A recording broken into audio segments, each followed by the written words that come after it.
Sa ngalan ng Ama at ng Anak at ng Espiritu Santo. Amen. Sumainyo ang kapayapaan. At sumayo. Mga kapatid, aminin natin ang ating mga kasalanan upang tayo maging marapat sa pagdiriwang ng banal na paghahaing nagdudulot ng kapatawaran ng may kapal.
Kaawaan tayo ng makapangyarihang Diyos.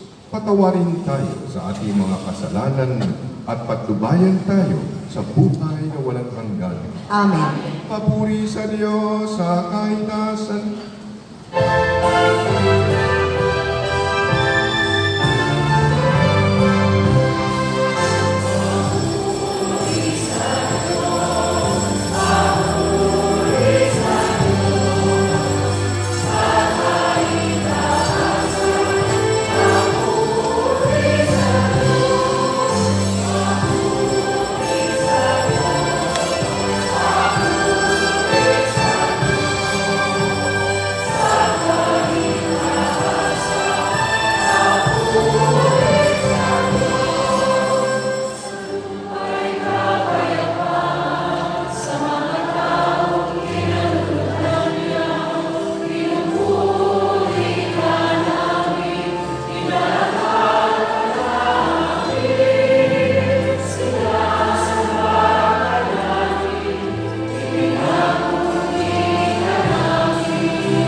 Ama naming makapangyarihan, ang iyong anak na Diyos na totoo ay naging sanggol nung siya ay maging tao namang totoo.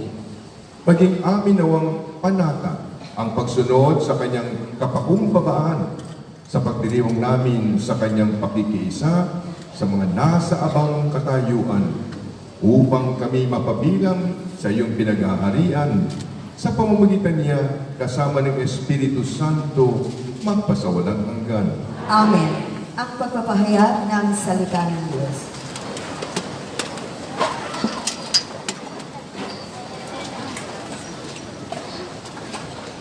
Pagbasa mula sa aklat ni Propeta Isaías.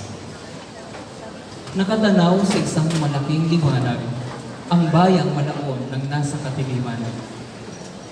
Numanaag na ang liwanag sa mga taong namumuhay sa lupaing balot ng dilim. Iyong pinasigla ang kanilang pagdiriwang. Dinagdagan mo ang kanilang tuwa. Tulad ng mga tao sa panahon ng alihan, tulad ng mga taong naghahati ng masamsam na kayamanan. Nilupig mo ang bansang umalipin sa iyong bayan, tulad ng pagkalupig sa hukbo ng Madyan. Binali mo ang pagkahambalos ng mga tagapagpahirap sa kanila, sapagkat ang panyapang ng mga mandirigma, ang lahat ng kasuotang tigmak sa dugo ay susunugin. Sapagkat ang ipinanganak para sa atin ang isang sanggol na lalaki. Ibinigay ang isang anak sa atin at siya ang mamamahala sa atin. Siya ang kahangahangang tagapayo, ang makapangyarihang Diyos, walang hanggang Ama, ang prinsipe ng kapayapaan. Malawak na kapangyarihan at walang hanggang kapayapaan ang ipagkakaloob sa trono ni David at sa kanyang paghahari, upang matatag ito at papanatilihin sa katarungan at katwiran, ngayon at magpakailanman. Isasagawa ito ng makapangyarihang Panginoon. Ang salita ng Diyos. Salamat sa Diyos. Kahit sa ay namamalas, tagumpay ng nagliligtas.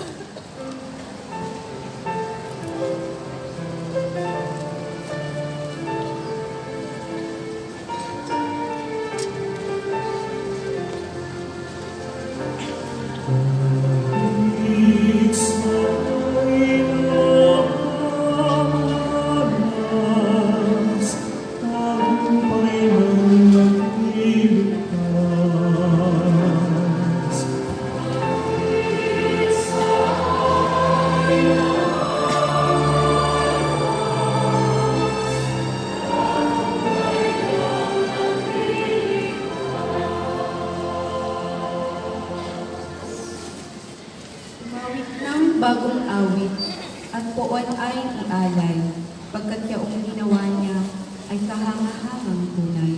Sa sariling lakas niya at taglay na kabanalan, walang hirap na natamo, yaong hangad na tagumpay.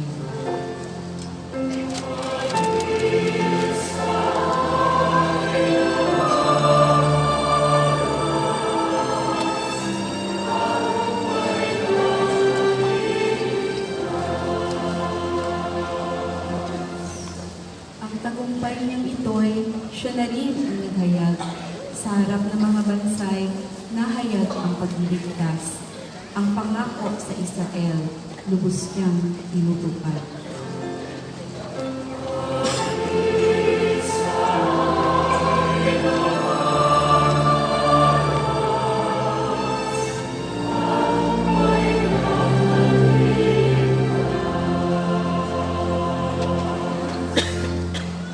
Tapat siya sa kanila at ang pag-ibig ay wagas. Ang tagumpay ng ating Diyos, kahit saan ay namalas. Magkaingay na may galak, yaong lahat sa daigdig. Ang poon ay buong galak na purihin sa pag-awit.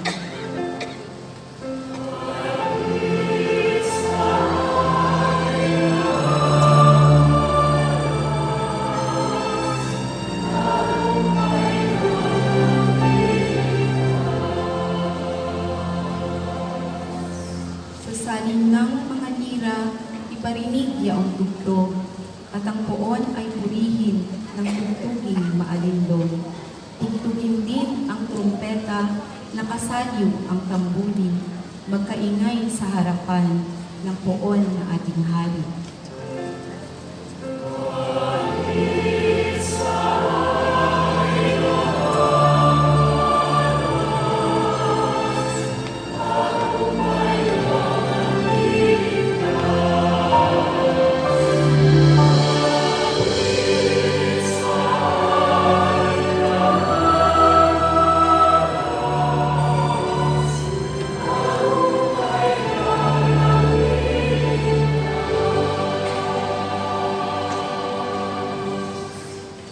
Pagbasa mula sa sulat ni Apostol San Pablo sa mga taga-Efeso. Mga kapatid, magpasalamat tayo sa Diyos at Ama ng ating Panginoong Hesukristo. Pinagkalooban niya tayo ng lahat ng pagpapalang espiritual dahil sa ating pakikipag-isa kay Kristo. At sa ating ngang pakikipag-isang ito, hinirang na niya tayo bago pa nilikha ang sanlibutan, upang maging banal at walang kapintasan sa harapan niya. Dahil sa pag-ibig ng Diyos, tayo'y Kanyang itinalaga upang maging mga anak niya sa pamamagitan ni Hesukristo. Iyan ang Kanyang layunin at kalooban. Purihin natin siya dahil sa Kanyang kahangang-hangang pagkalinga sa atin, sa pamamagitan ng Kanyang minamahal na anak. Kaya nga, mula nang mabalitaan ko ang tungkol sa inyong pananalig sa Panginoong Hesus at ang inyong pag-ibig sa lahat ng hinirang, walang humpay ang pasasalamat ko sa Diyos para sa inyo. Inaalaala ko kayo sa aking pananalangin at hinihiling sa Diyos ng ating Panginoong Hesukristo, ang dakilang Ama, na pagkalooban niya kayo ng Espiritu, ng karunungan at ng tunay na pagkakilala sa Kanya. Naway, liwanagan ng Diyos ang inyong mga isipan upang malaman ninyo ang ating inaasahan sa Kanyang pagkatawag sa atin. Ito'y ang kaluwalhatiang inilaan niya sa Kanyang mga hinirang. Ang salita ng Diyos. Salamat sa Diyos. Magbigay galang po tayo sa mabuting balita ng Panginoon.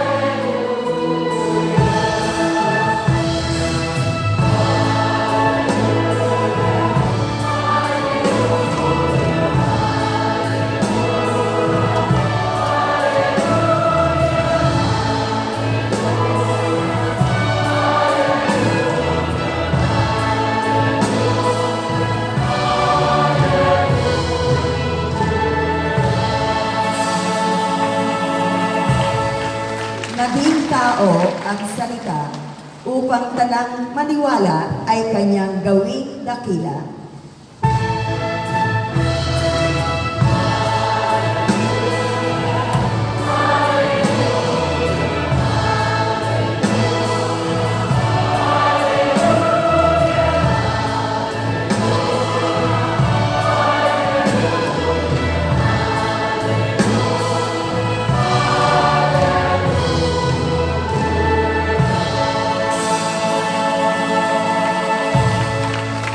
Sumainyo ang Panginoon. At sumayin, Ang mabuting balita ng Panginoon ayon kay San Lucas. papuri sa iyo, Panginoon.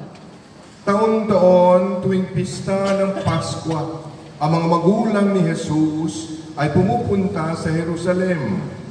At nang 12 taon na siya, pumaroon sila gaya ng dati nilang ginagawa.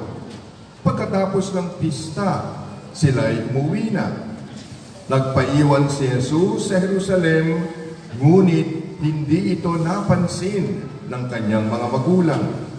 Sa pagkakala ng isa na si Jesus ay kasama ng isa, nagpatuloy sila sa maghapong paglalakbay. Nang malaman nilang hindi siya kasama, siya'y hinanap nila sa kanilang mga kamag-anak at kakilala. Hindi nila siya matagpuan. Kaya't bumalik sila sa Jerusalem upang doon hanapin. At nang ikatlong araw, natagpuan nila si Jesus sa loob ng templo, nakaupong kasama ng mga guro. Nakikinig siya sa kanila at nagtatanong. At ang lahat ng nakarinig sa kanya ay namangha sa kanyang katalinuhan. Nagtaka rin ang kanyang mga magulang nang siya'y makita. Sinabi ng kanyang ina, "Anak, bakit naman ganyan ang ginawa mo sa amin? Balisang-balisa na kami ng iyong ama sa paghahanap sa iyo." Sumagot siya, "Bakit po ninyo ako hinahanap? Hindi ba ninyo alam na ako'y dapat na nasa bahay ng aking ama?" Ngunit hindi nila naunawaan ang pananalitang ito. Siya'y umuwing kasama nila sa Nazaret at naging masunuring anak. At ang lahat ng bagay na ito ay iningatan ng kanyang ina sa kanyang puso. Patuloy na lumaki si Jesus, umunlad ang kanyang karunungan at lalong kinalugdan ng Diyos at ng mga tao. Mga kapatid, ang mabuting balita ng Panginoon. Pinupuri ka namin, Panginoong Yesu Kristo.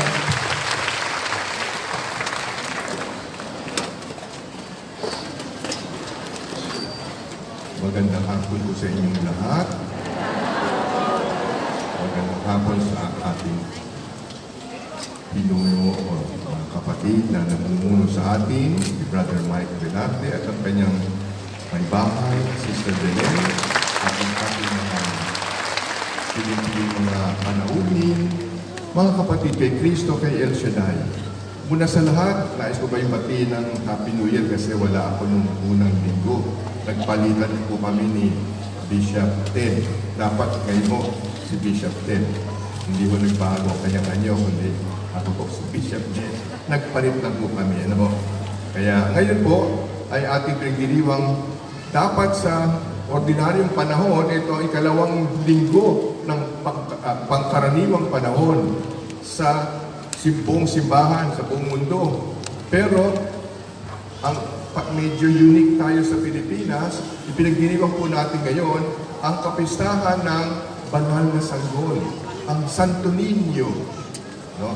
Dapat kasi ang ating binibigyan na ng pansin ay ang buhay ni Kristo nang siya ay magsimula na ng kanyang tinatawag nating ministry, yung kanyang public life, yung kanyang pagtuturo at kawang-gawa upang ipahayag sa kanyang buhay, sa kanyang persona, sa kanyang mga gawain, kung ang mabuting balita ng pagmamahal ng Diyos sa lahat ng tao.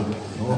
Pero parang tayo, hindi pa tayo natatakot sa ating pagdiriwang ng Pasko. Muli tayong bumabalik uli ng si Christ, ang Panginoon ay isinilang. Parang naging sanggol ulit. Hindi na dapat nasa buhay na siya ng kanyang pagpapahayag ng mabuting balita. Pero hindi, balik tayo. Kaya balik ulit na siya ay sanggol ulit. Kaya meron po tayong Santo Niño, isang pagdiriwang sa liturhiya na unique sa ating Pilipinas. Dito lang po sa Pilipinas nagkakaroon tayo ng kapistahan ng Santo Niño sa panahon ito ngayon. Tayo lang. Of course, bukas po yun dahil tayo ngayon ay tinatawag natin, ina-anticipate natin yung fiesta para bukas. Pero therefore, itong mahasabi natin fiesta nito Santo Niño ay talagang Pinoy na Pinoy. Parang Pinoy lang ito. Dapat ating itong bigyang pansin. Ano ba ang relevance, mensahe na nais sinasabi sa atin ng Santo Niño. Unang-una, sinasabi rin sa atin yan na kung ating babalikan ang ating kasaysayan ng istorya ng ating pananampalataya, ang Santo Niño ay naging bahagi ng unang panahon pa kung paano natin tinanggap ang pananampalatayang Kristiyano. Nag-umpisa yan sa pagtuturo ng mga misyonero galing sa Espanya kasama ang mga sundalo. Dito dinala rito ang pananampalataya. Sa unang misa at sa unang binyag, nagkaroon ng piyesta o nagkaroon ng pagkatanggap ng bayang Pilipinas sa umpisa, kay Jesus, sa Diyos, sa Kristiyano, sa mga Kristyanismo, tinanggap natin dito. At bilang palatandaan ng pagtanggap natin ng pananampalataya, binigay kay King Juana, itong maliit na statwa ng Santo Niño bilang souvenir, bilang pagpapahayag ng pagtanggap, ng pagbisita ng Diyos sa bayang Pilipinas upang maging kauna-unahang bayan dito sa Asia, sa buong Asia, na maging katolikong bayan. Kaya napakahalaga po ang Santo Niño. Ito'y nagpapahayag ng ating panimula. Kaya nga po ngayong tinatawag natin ngayong panahong ito, tayo ay naghahanda sa pagdating ng 500 anibersaryo ng unang misa, ng unang binyag dito sa Pilipinas. Kailan ho nangyari ang 1521. Sa 2021, ipagdiriwang na ho natin 500 taon na tayong edad bilang mga Kristiyano. We are 500 years old by the time we reach 2021. So, mahalaga po na dito natin tinanggap sa pamamagitan ng pagpapahayag at pagtuturo ng mga misyonerong Espanyol na dinala rito ang biyaya ng ating pananampalataya.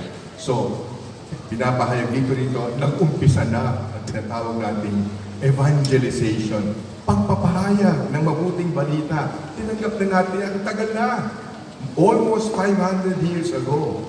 At dapat lamang na bigyan natin ng pansin at pagpasalamat tayo sa biyayang ito na binigay sa atin, sa lahat ng bayan dito sa Asia. Tayo lang ang tumanggap nitong biyaya ng ating pananampalataya. Kaya sabi po ni Father de la Costa, there are two important things, dalawang bagay ang masasabi natin ang katangi-tangi sa mga Pilipino, sa mga Pinoy. Ano po yun? Una, ang biyaya ng awit. Ang Pinoy, kilalang-kilala, bantog na bantog, na tayo ay magagaling kumanta. Totoo ba yun? Dito na sa El Shaddai, proof ko yan. Dito sa El Shaddai, pag tayo nagkasama-sama, nagtitipon-tipon para magdasal, para magsamba, nagkakaroon tayo ng pagpapahayag ng ating pananampalataya sa awit. We love to sing because singing is an expression of the heart. And so we want to express the heart, we sing. Hindi lang sapat na tayo ay magsalita, tumula. Hindi. Inaawit natin. Kasi ang awit, ang lengguwahe ng mga may puso. It is the language of the heart to sing. That's why when we pray, and when we sing, when we pray by singing, we pray twice. Sabi nga ni San Agustin. Napakahalaga po ngayon na dapat lamang tayo ay umawit ng kagalakan sapagkat nakatanggap po tayo ng biyaya maging mga Katolikong Kristiyano. Kaya sasabihin natin sa tulungan, Santo Niño. Kaya dapat sasabihin natin, Viva Santo Niño! Viva Santo Niño! Salamat po, Santo Niño, sa inyong pagbisita dito sa aming tinanggap pa namin ng buong galak. At dahil doon, unti-unti, ang pananampalataya ay lumaki at nagkaroon natin tayo ngayon ng El Shaddai family na nagpapahayag ng pananampalatayang ito.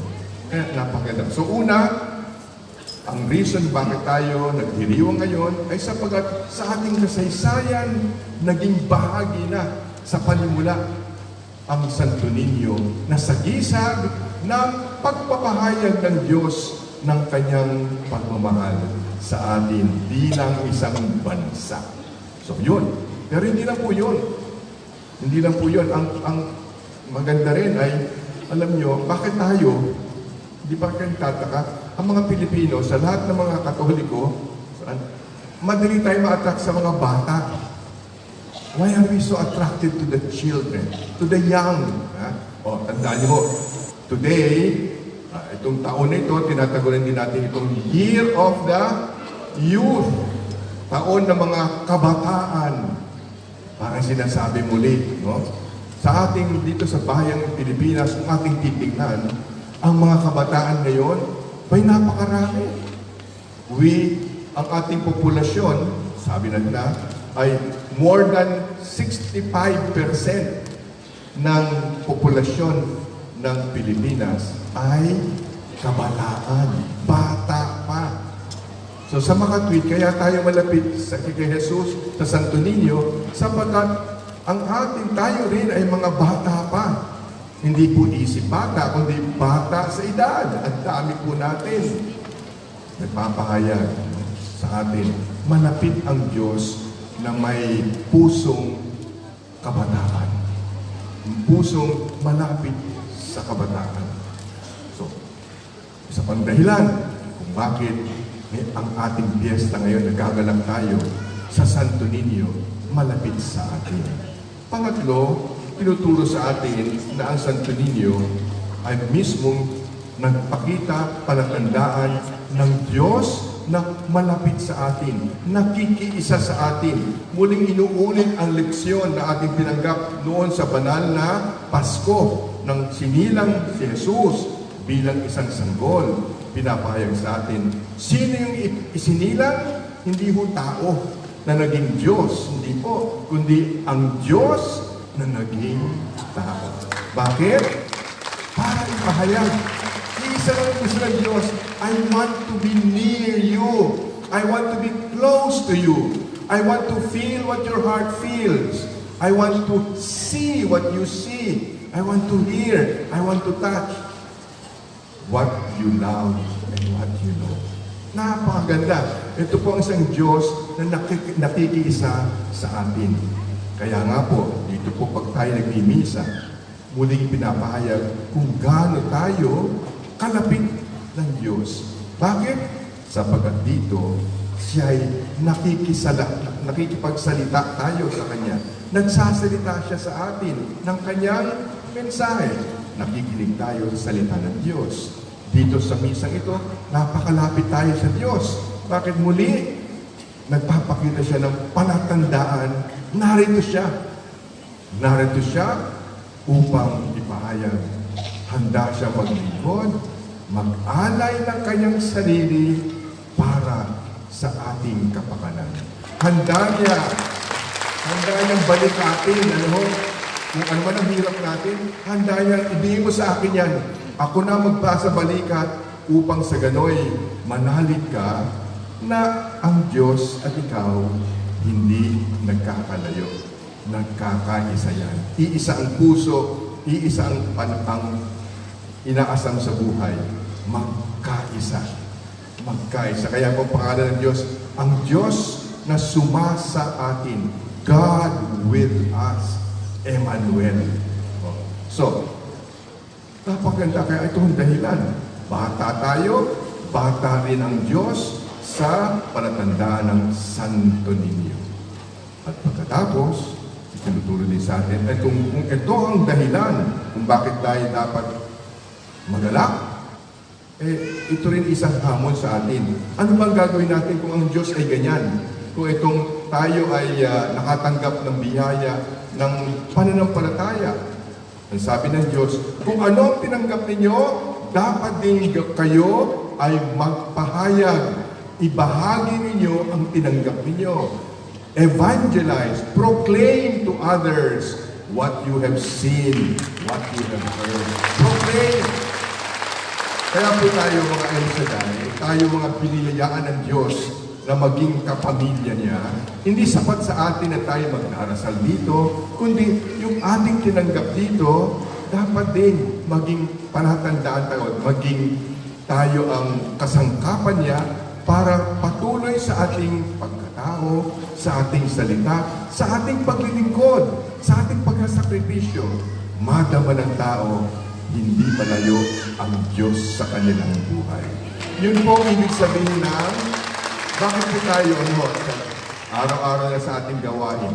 Bakit inumpisa natin ang pagbibigay saksi, pagbibigay testimonya sa ating karanasan kung paano ang Diyos ay tumaan o nakiisa sa atin? Kinikwento natin yan. Bakit? Alam natin na sa pagsasabi nito, may nakikinig na alam natin ito'y magiging daan para ang Diyos makaisa ang iba pang nakikinig na naghahanap ng kahulugan sa kanilang buhay. Naghahanap ng konsolasyon sapagkat ang buhay nila ay dumadaan sila sa mga hirap. Kapag nakikinig sila sa mga taong dumaan sa hirap pero hindi natakot sapagkat naroon ang Diyos sa kanilang buhay para tulungan sila, para bigyan ng pagdiram ang kanilang mga sugat, yun din ay nagiging bahagi para ang ibang mga taong nakikinig ay magbuksan ang kanilang kalooban at manalig. Ang Diyos kasama ko rin sa ating pagbibigay testimonya, pagbibigay testigo kung paano ang Diyos tumaan sa atin. Yan po ang ibig sabihin ng sharing ninyo. Don't think na kayo ito'y para sa lamang sa mga El Shaddai. Yung mga nakikinig sa inyo, tatamaan yan. Para sabihin, kung totoo yan sa buhay mo, siguro naman totoo yan sa buhay ko. Sapagkat ano dinadaanan mo, dinadaanan ko rin. At kung bubuksan ko lang ang aking puso, makikita ko rin, madadama ko rin ang Diyos na nagliligtas sa aking buhay. Amen? Kaya nga po, yun po ang challenge. Sana maging tayo'y palatandaan o maging channel, maging tagapagdala ng mabuting balita. Pangalawa, dahil tayo ito'y kabataan, hari nawa, maging makita rin natin si Kristo sa mga taong ating kasalamuha, lalo't higit yung mga bata, yung mga nawawala, yung mga naghahanap ng kahulugan sa buhay. Marami sa kabataan yon. Hirap. Bakit? Hindi nila makita ang liwanag sa kanilang buhay. Turuan natin. Maging kagaya tayo ni Juan Bautista. Tinuturo natin, gusto mo ang kahulugan? Pumunta ka kay Jesus. Sabi ni Maria, do whatever He tells you. Sasabihin natin, halika, pumunta ka sa Kanya at sundin mo lang ang sinasabi sa iyo. Sigurado ko, kapatid, mahahanap mo yung hinahanap mo. Ganyan tayo. Amen? So, sa ating pagpapatunan, magpasalamat tayo at ialay natin ang ating sarili para tayo gamitin kasangkapan, maging instrumento para ang Diyos, ang Kanyang pagmamahal, ay ipatuloy na ipaayag sa buong mundo. Amen. Pasalitan kayo tayo ngayon upang payag natin ang ating pananampalataya.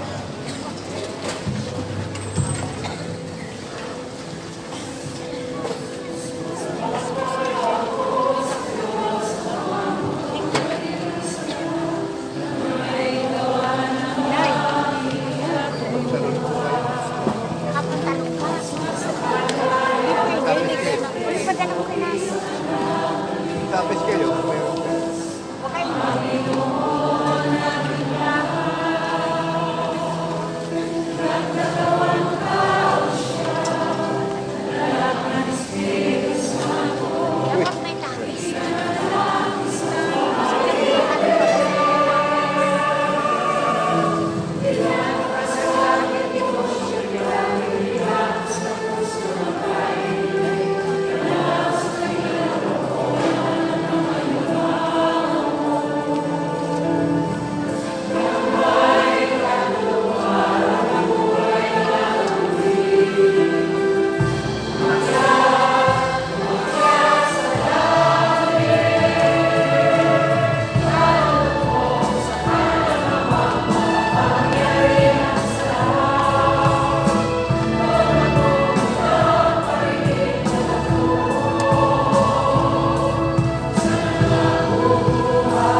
kapatid, ipinaaalala ng Santo Niño na ang kapangyarihan ng Diyos ay nararanasan sa gitna ng ating kahinaan. Buong tiwala tayong manalangin sa Ama. Ama, dinggin mo ang iyong mga anak. Ama, tingin mo ang iyong mga anak. Para sa bahayang Kristiyano, upang ang bawat isang binyagan ay maging huwaran ng pag-ibig at kabanalan ng Batang Jesus. Manalangin tayo. Ama, tingin mo ang iyong mga anak. Para sa mga pinuno ng pamahalaan, upang maalala nila ang kadakilaan at ay matatamo lamang sa pamamagitan ng tapat na paglilingkod sa bayan. Manalangin tayo. Ama, tingin mo ang iyong mga anak. Para sa mga nalulungkot, pinanghihinaan ng loob at may karamdaman upang madama nila ang pag-ibig ng Diyos sa pamagitan ng pagtulong at pagmamalasakit natin sa kanila. Manalangin tayo. Ama, tingin mo ang iyong mga anak.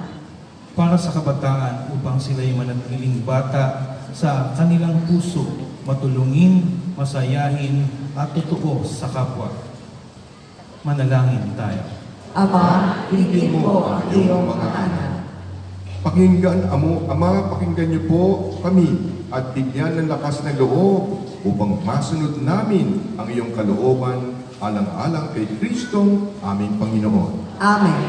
Ang paghahain ng alay.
Your life is an offering, my life to say.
Manalangin kayo mga kapatid upang ang paghahain natin ay kalugdan ng Diyos Amang makapangyarihan. Tanggapin nawa ng Panginoon itong paghahain sa iyong mga kamay, sa kapurihan niya at karangalan, sa ating kapakinabangan at sa buong sambayanan niyang banal. Ama naming lumikha, sa pagdiriwang namin sa kapistahan ng banal na sanggol, paunlakan mo ang aming pagdulog upang ganapin ang kanyang paghahain at ang kinamtan niyang kapatawaran ay pakinabangan namin sa pamamagitan niya kasama ng Espiritu Santo pagpasawalang hanggan. Amen. Sumainyo ang Panginoon. At sumayin, Itaas sa Diyos ang inyong puso at diwa. itinahas na namin sa Panginoon. Pasalamatan natin ang Panginoong ating Diyos. Marapat na siya ay pasalamatan. Ama naming makapangyarihan, tunay ngang marapat na ikaw ay aming pasalamatan sa pamamagitan ni Jesucristo na aming Panginoon. Dating lingid sa amin, naging hayag na kapiling. Dating kapiling mo, ngayon naging kapwa namin. Sa amin ay nakikisama siyang mabuti upang sa piling mo ay maitampok niya kami. Ang sangkatauhang nawalay sa iyo noon ay kanyang ibinipisang muli sa iyo ngayon upang ang napinsala mong sanlibutan ay magkaroon ngayon ng bagong kaayuan. Kaayusan. Kaya kaysa ng mga anghel ang isawit ng papuri sa iyo ng walang humpay sa kalangitan, kami nagbubunyi sa iyong kadakilaan.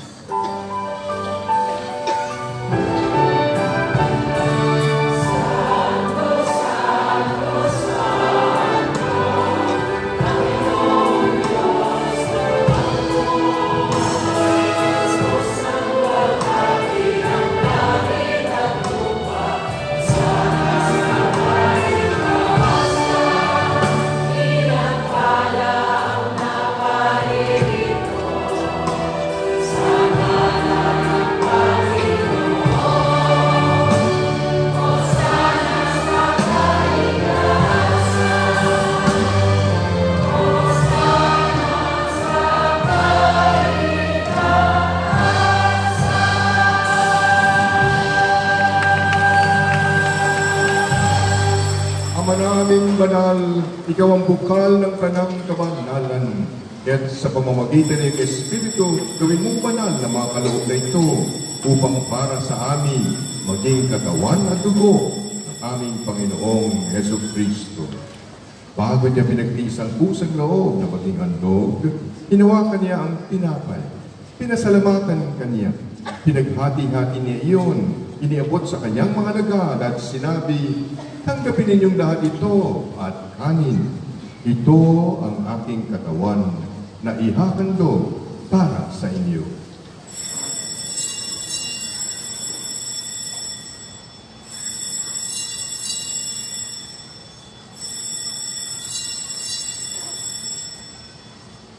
Ngayon din naman, nung matapos ang hapunan, hinawakan niya ang kalis. Uli kanyang pinasalamatan. Inibot niya ang kalis sa kanyang mga alagad at sinabi, tanggapin ninyong lahat ito at inumin.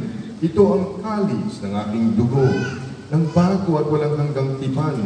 Ang aking dugo ay bubuhos para sa inyo at para sa lahat sa ikapagpapatawad ng mga kasalanan.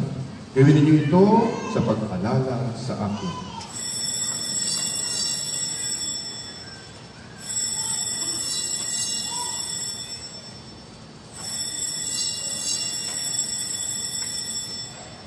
Ipagpunyi natin ang misteryo ng pananampalataya.